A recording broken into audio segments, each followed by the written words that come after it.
Hello, beer tubers, and welcome to another beer review with me, Peter, the master of hoppets, still catching the last rays of sunshine here on Bornholm, drinking some local beer. Yesterday, I went to Tejn and got to visit Penillen and Beer here, and I brought home some bottles to try. And Beer here is a brewery that I reviewed loads of beer on the channel. So if you go on the channel and search for Beer here, you'll find loads of Beer here beer reviews. It was one of my favorite Danish breweries back in the day. I really drank pretty much as I could get a hold of, pretty much every single new release for a long time. And Christian even passed on to me some bottles from his personal stash, some old Ølfabrikken beer and some old beer here beers that was like, yeah, incredibly hard to get because they were super tiny batches. Even some Kriegslekoksen, which was a sour beer with cherries, which is funny because now his wife Jess does all the wild stuff. But we're trying a beer that is called Svalebajer. This is a Pilsner, and it's called Svalebajer with a swallow on the label with a pipe with a hop and looks like a sailor. So I'm guessing it's called Svalebajer because I've noticed there's a lot of swallows on the island of Bornholm. They're everywhere. So I'm guessing it's a reference to that. But they call it a old school Pilsner beer. And the reason why it's also called Bajer is there's a tradition in Denmark of naming anything and then Bajer. You can use Bajer as many things. Bajer is just slang for beer.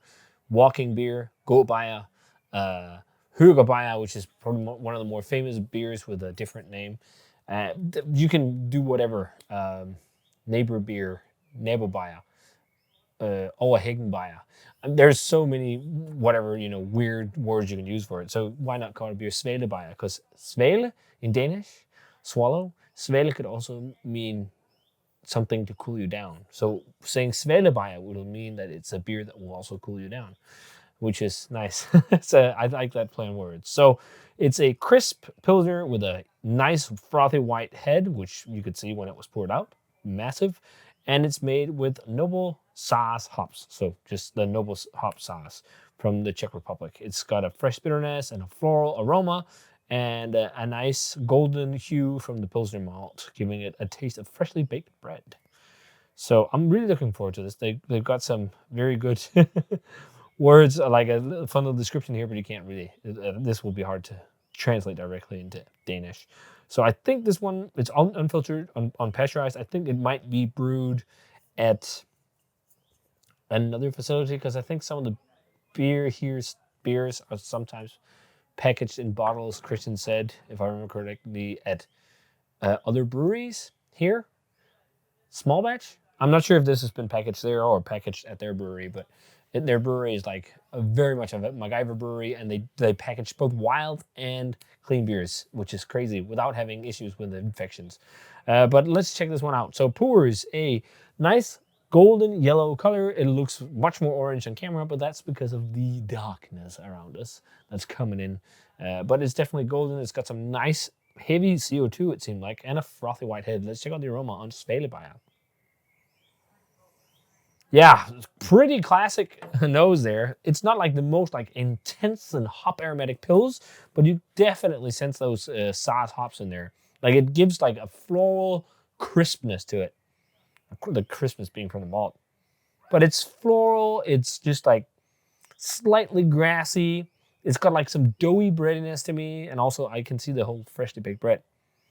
Like it smells nice. It smells almost slightly Keller-like because it has so much like doughiness and like almost like a little bit of a fruity, yeasty character.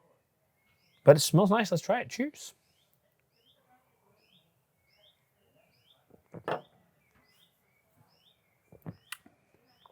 Pretty damn refreshing. I wonder if this is an homage to Hygge Bajer. It could be. I think Hygge is around 5 point. So this is 5.2%, 4.6%. Okay, so it's a little lower. There's just something about this that reminds me a little bit of Hygge Bajer. And Hygge Bajer is like one of my favorite, like larger brewed Danish pilsners. I think that beer is more clean than this. This feels a bit more rustic, but there is some similarities to it. And maybe that's just because of the sauce, abundance of Saaz hops, and then also a simple grist, because I think that might also just be Pilsner malt.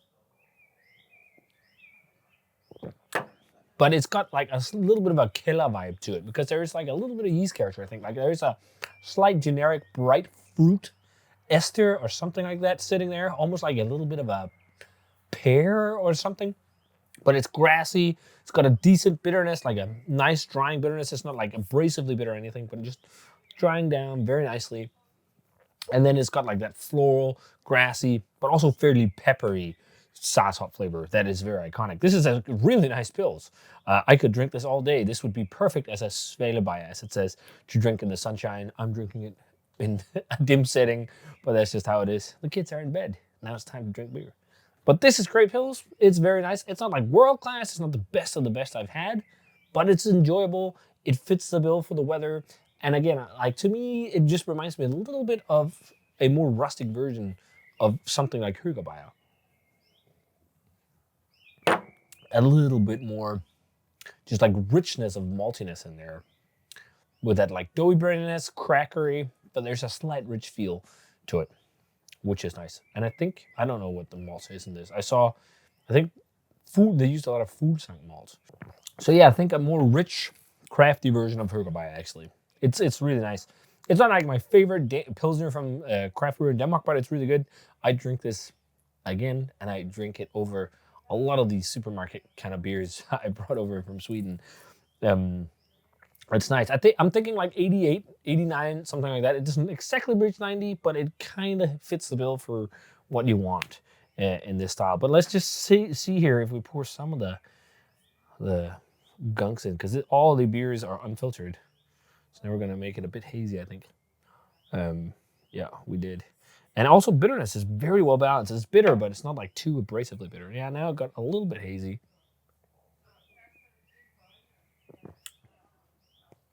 Not much of a difference. It just, you can feel it like a little bit on the palate. Like it makes the beer maybe a little bit more fluffy, but also drier. But yeah, good Pils. So, if you guys had a chance to try beer here, Svalebajer Pilsner, let me know what you thought of it. Been a while since we did a beer here review, but we got some more coming because I bought a couple more beers to try. And one is going to be fun to revisit. So if you guys had this, let me know. As always, remember to comment, subscribe, check out the Facebook fan page and Twitter, Instagram. Give the video a thumbs up if you enjoyed it, and ring the bell for future notifications about videos. And cheers to drinking some local beer on Bornholm. I mean, I got a boatload of Svanek in there we could review as well, but I don't know. Like, Mørk Guld was pretty good, but it's like a lot of those beers are also, they're nice enough, but they're brewed more for like a general audience. So they're supermarket-ish, most of them. But I mean, Mørk Guld, I think is actually a pretty decent, like, Guldøl, Dortmunder export beer. Yeah. But cheers, and see you guys in another beer review.